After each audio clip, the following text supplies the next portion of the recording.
Scalar and vector product. और ये जो प्रोडक्ट हैं इसमें हमारे पास टू क्वांटिटी होंगी फॉर्म में और दूसरी क्वांटिटी भी है वेक्टर फॉर्म में। उन दोनों का प्रोडक्ट अगर हमारे पास स्केलर आ जाए तो हम उसको बोल देते हैं डॉट प्रोडक्ट, या फिर हम उसे क्या बोलते हैं स्केलर प्रोडक्ट, क्योंकि उनका आंसर जो है वो किस फॉर्म में आ रहा है समझते हैं। For example F is a force which is a vector quantity और उसका प्रोडक्ट हम फाइंड कर रहे हैं डिस्प्लेसमेंट के साथ। डिस्प्लेसमेंट भी क्या है वेक्टर क्वांटिटी, बट इसका जो रिजल्ट है that is a formula of work done, but जो वर्क डन है that is a scalar quantity. तो अगर दो वेक्टर का जो प्रोडक्ट है वो हमारे पास स्केलर आ जाता है तो हम उसे बोलेंगे that is a dot product और स्केलर। सो सपोज हम कोई और वेक्टर लेके चल देते हैं। Suppose we have two vector A and B and it's dot product is represented as A B cos theta.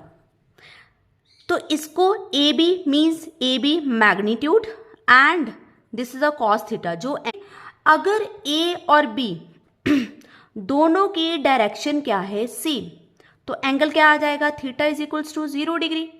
जब थीटा 0 आ जाएगा तो cos 0 क्या होता है cos 0 degree that is equals to 1। तो हमारे पास a डॉट बी वेक्टर की जो वैल्यू आ जाएगी that is A B which is maximum, जो कि उसकी मैग्नीट्यूड का प्रोडक्ट होगा। अगर हम कहें कि a वेक्टर और डॉट बी वेक्टर में हमारा जो एंगल है that is equals to 90 degree, then again a vector mod b vector mod that is equals to cos theta. जब थीटा की वैल्यू आप 90 पुट करोगे तो ये आ जाएगा आपके पास ए बी कॉस 90 कितना होता है 0 डिग्री, तो हमारे पास रिजल्ट आ जाएगा 0। ठीक है, तो in which A dot B is equals to A B cos theta which is a scalar value. ठीक है, सो अगर दो वैल्यू आपके पास वेक्टर फॉर्म में है और रिजल्ट जो है आपका स्केलर फॉर्म में आता है तो उसको हम बोलते हैं डॉट प्रोडक्ट। सिमिलर हमारे पास होता है क्रॉस प्रोडक्ट। जो क्रॉस प्रोडक्ट होता है, क्रॉस प्रोडक्ट में क्या होता है, यही रिजल्ट आपके पास वेक्टर फॉर्म में आ जाए तो हम उसे क्या बोलेंगे क्रॉस प्रोडक्ट। क्रॉस प्रोडक्ट जहाँ इसको बोला जाता है वेक्टर प्रोडक्ट भी।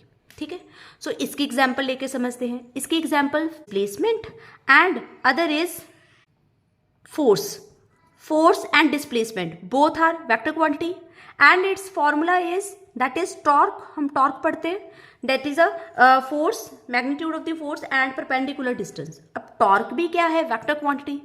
अगर वेक्टर क्वांटिटी के प्रोडक्ट का रिजल्ट भी वेक्टर फॉर्म आए तो उनके बीच में क्या होता है क्रॉस प्रोडक्ट। तो से फॉर्मुलेशन फॉर्म में हम लिखेंगे if there is a cross product then A cross B is equals to A B which is a magnitude value and साथ में क्या आएगा साइन थीटा।